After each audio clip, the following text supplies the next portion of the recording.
Lewis and Clark by R. Coran Stein. Essential question: how did the explorers help America become the country it is today?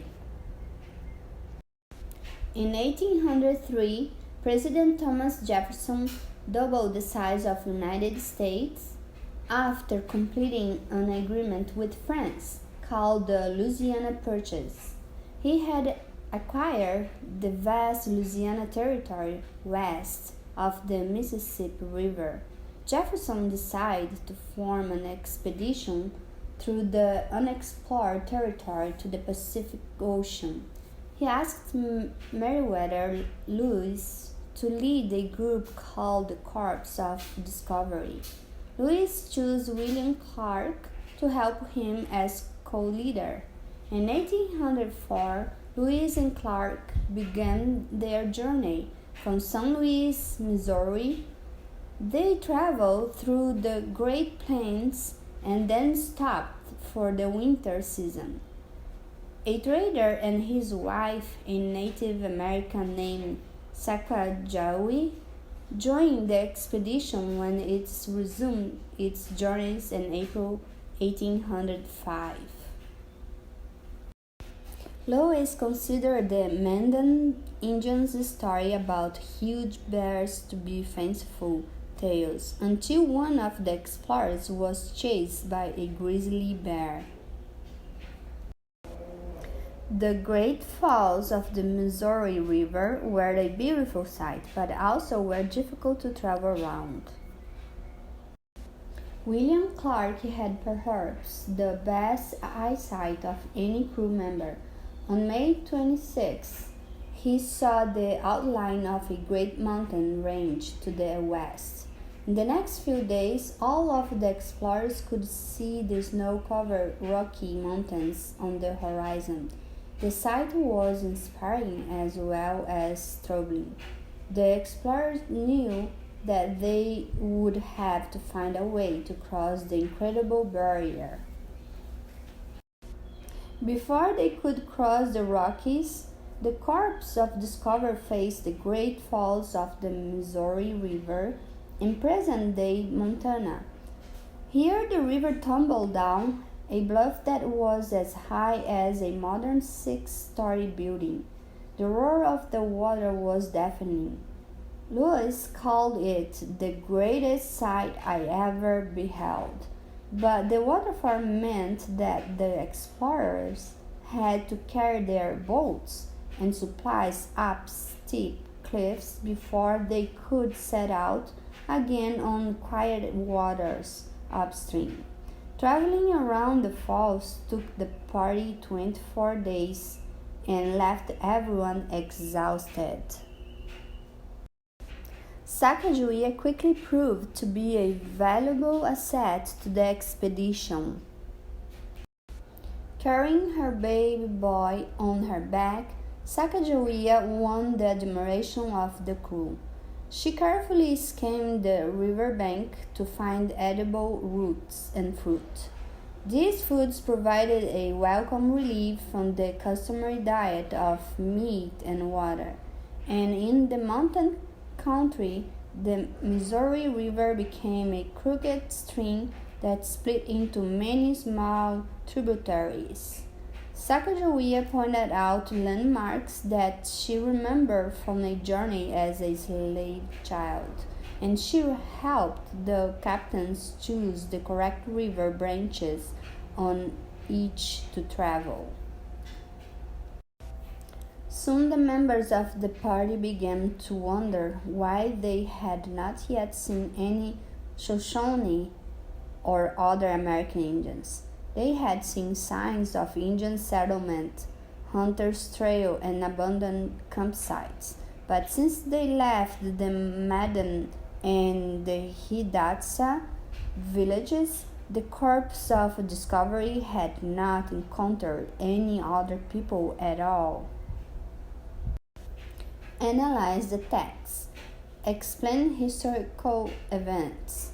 What does the author do to make historical events easy to understand? How does this help you see relationships between the events and people described in the text? In the middle of August, Meriwether Lewis, hiking ahead of the party with a few other explorers, came upon 3 Shoshone women and several children. Lewis had carried an American flag in his pack for just such a meeting. He waved the banner and walked slowly toward the group. One of the children fled. The women sat very still as if frozen with fear. Lewis explained that he was an explorer, and the women led him to their village. The Shoshone were a small tribe who were almost always at war with their powerful neighbors, the Blackfeet. They had never seen white people, but constant warfare made the Shoshone suspicious of all outsiders.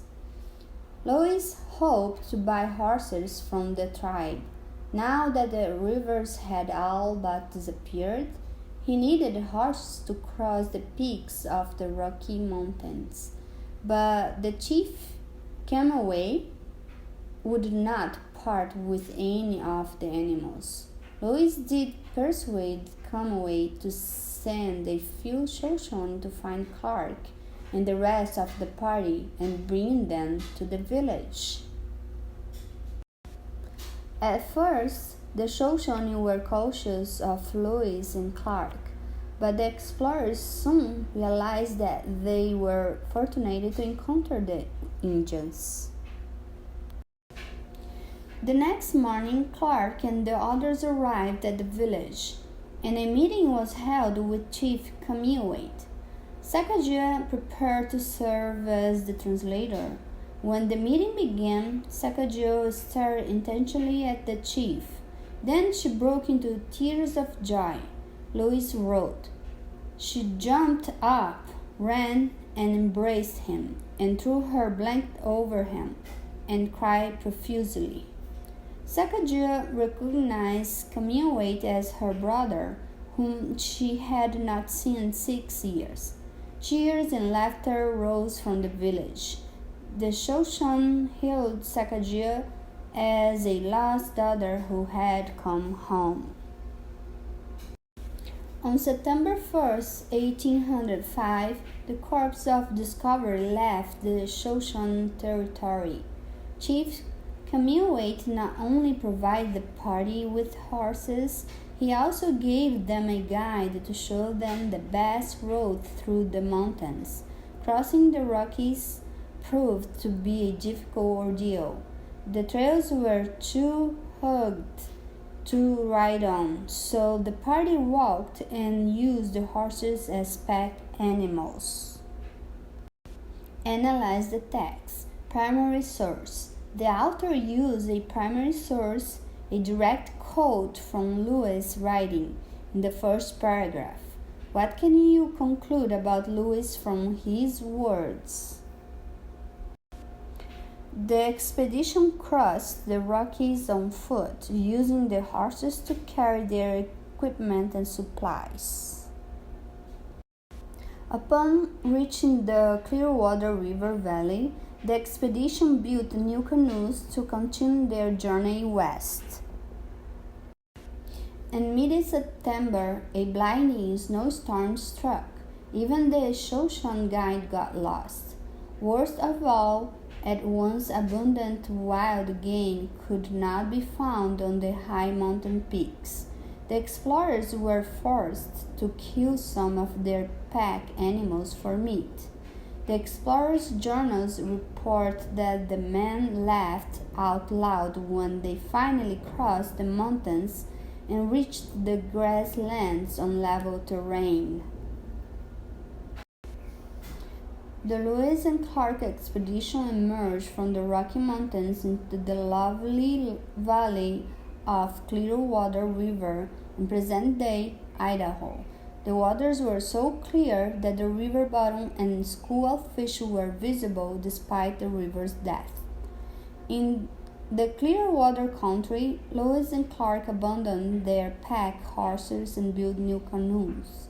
They reasoned that the streams on this side of the Rockies would all eventually flow into the Columbia River, the major river of the Pacific Northwest. American Indians called the Columbia River the Oregon or Oregon. The land around it was later called the Oregon Territory. Traveling the rivers, the voyagers met the Nez Perce Indians, who taught them valuable techniques for building and sailing log canoes. Less friendly were the Chinook, who drove hard bargains when trading for goods. But encountering the Chinook meant that the Pacific Ocean was not far away. One of the Chinook wore a black navy coat that he may have bought from a North American or European sailor. A dismal rain pelted the travelers in early November as they sailed down the Columbia River. They make a camp near an Indian village and spend a restless night. On the morning of November 7, 1805, the rain stopped and the fog cleared. A chorus of shouts suddenly went up from the camp. William Clark scribbled in his notes, "Ocean in view, all the joy." On the horizon, still many miles to the west, lay the great Pacific Ocean. Upon seeing the ocean, some of the explorers wept and others said prayers of thanksgiving. The explorers experienced some difficulty in dealing with the Chinook Indians, but their encounter brought signs that the Pacific Ocean was near. The explorers saw the Pacific Ocean for the first time near present-day Estonia, Oregon. But arriving at the Pacific Ocean did not end the Lewis and Clark expedition. The party still had to return home to St. Louis. President Jefferson had provided Meriwether Lewis with a letter of credit guaranteeing payment to any ship captain who would take the explorers to the eastern coast. The party made a winter camp at the mouth of the Columbia River near present-day Astoria, Oregon, and kept a watch for ships. No vessels were spotted.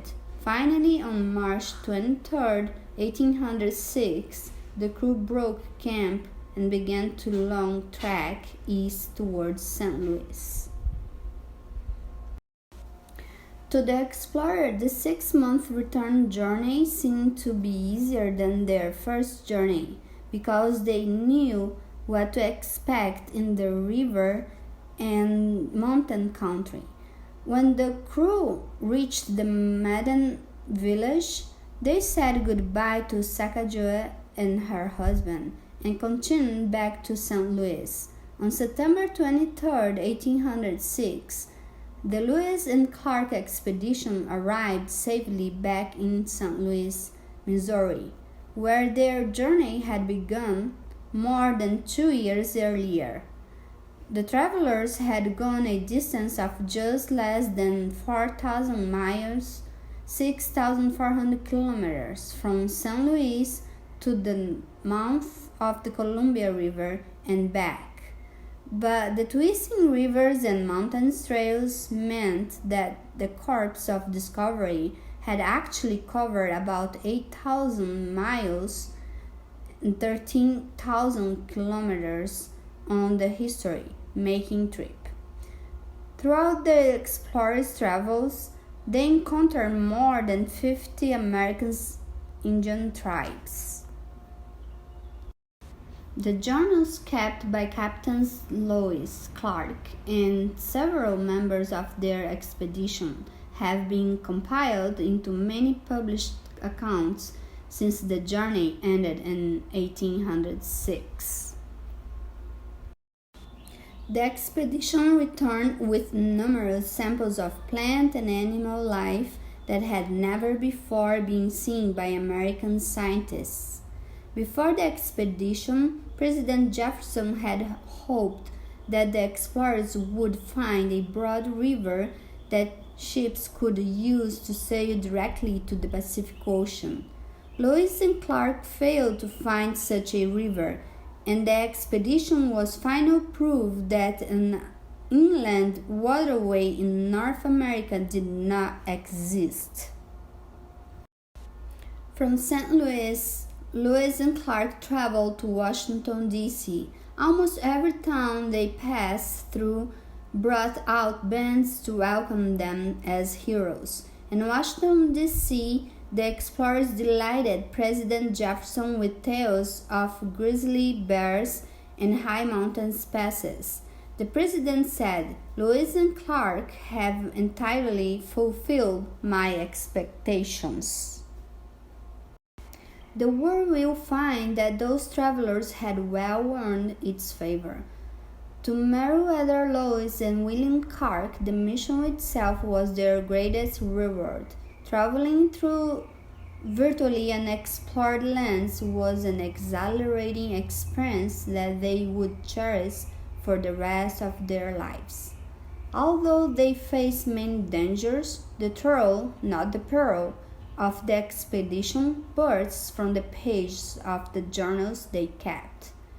As Lewis wrote the day he left the Indian village to enter the western wilderness, "I could but esteem these moments of my departure as among the most happy of my life."